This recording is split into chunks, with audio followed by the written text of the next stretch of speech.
Sir इस बार जो आप लोगों की पार्टी है बहुजन समाज पार्टी लोकसभा चुनाव नजदीक है, इस बार क्या रणनीति है? देखिए, आज हम लोग अभी यहाँ अपने नायक जो बहुजन समाज पार्टी के संस्थापक हैं, उनके परिनिर्वाण दिवस के अवसर पर यहाँ पर एक कार्यक्रम हुआ, विक्रम गठबंधन और अपने संगठन को विस्तार कैसे करेंगे इस पर भी चर्चा हुई।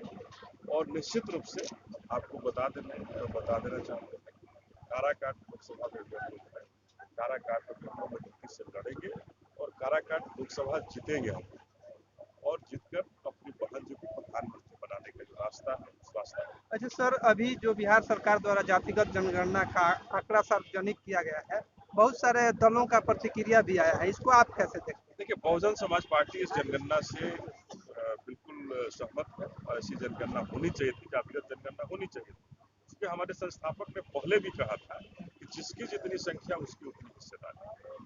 तो जब तक जातिगत जनगणना नहीं होगा तो कैसे हमारी हिस्सेदारी तय होगी? अब हमारी हिस्सेदारी तय होनी चाहिए।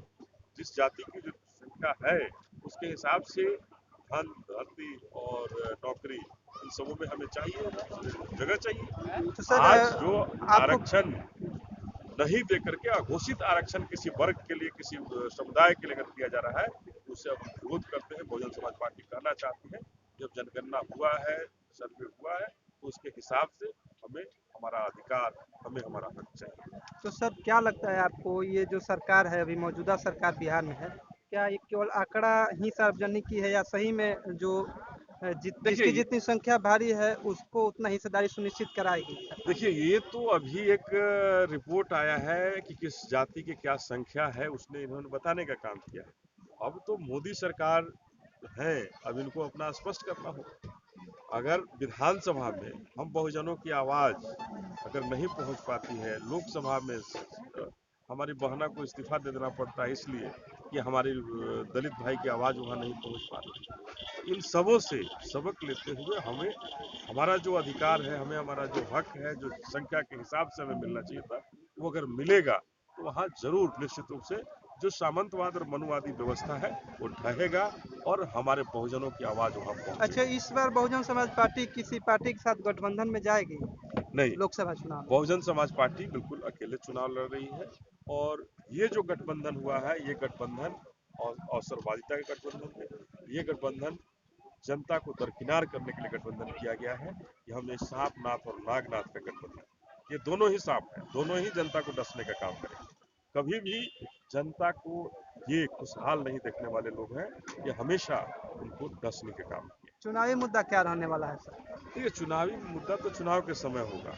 अभी बस यही कहना चाहेंगे कि हम बिहार में बहुजनों के लिए अत्याचार का दौर है, दमन का दौर है। एक तरफ जेल से अपराधी छुड़ाए जा रहे हैं, और दूसरी तरफ हम बहुजनों पर अत्याचार हो रहा है। बहुजनों को डराने के लिए, धमकाने के लिए लगातार प्रयास हो रहा है।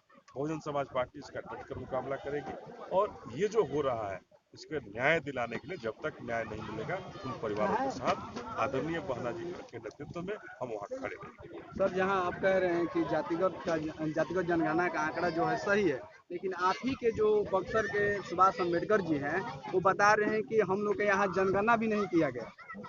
ये कुछ एक जगह छूटा हुआ होगा, ये कहीं ये कुछ एक जगह हो सकता है, गलतियां मानवीय भूल हो सकती है, लेकिन एज ए होल जनगणना पे कोई ये नहीं उठा सकता है कि जनगणना गलत हुआ। ये कहना कि जनगणना गलत हुआ है, ये मैं इसे किसी ये में नहीं रखना चाहता हूँ। जनगणना बिल्कुल सही हुआ है।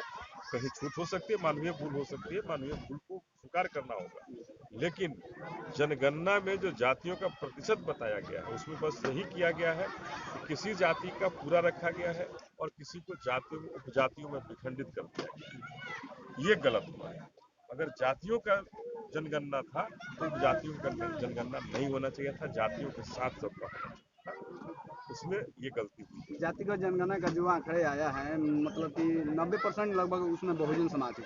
उस पर आप लोग आपका क्या राय है कि क्या होना चाहिए अगला देखिए, ये कदम सरकार का? आज से नहीं, ये जो अगर 32 में जब सर्वे हुआ था, जब भारत की आज़ादी के पहले, उस समय भी यही था, 90 और 10 में। हमारे मानवर साहब ने भी मांग किया था कि 90 और 10 है, हमें उतना अधिकार मिलना चाहिए। बाबू जगदेव प्रसाद ने भी कहा था कि 90 धरती में भी हमें मिलना चाहिए। तो आज अगर धरती में हमारा अधिकार नहीं है, धरती में किसी खास विशेष लोगों का अधिकार है।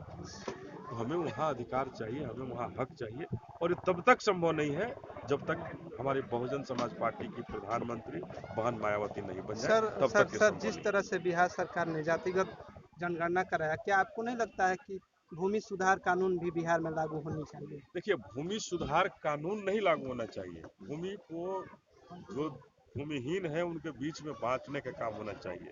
सीलिंग लगना चाहिए कि इतने के बाद अगर किसी के पास ज्यादा भूमि है तो हम इसको बांटेंगे, और गरीबों को हक उसका मिलना चाहिए।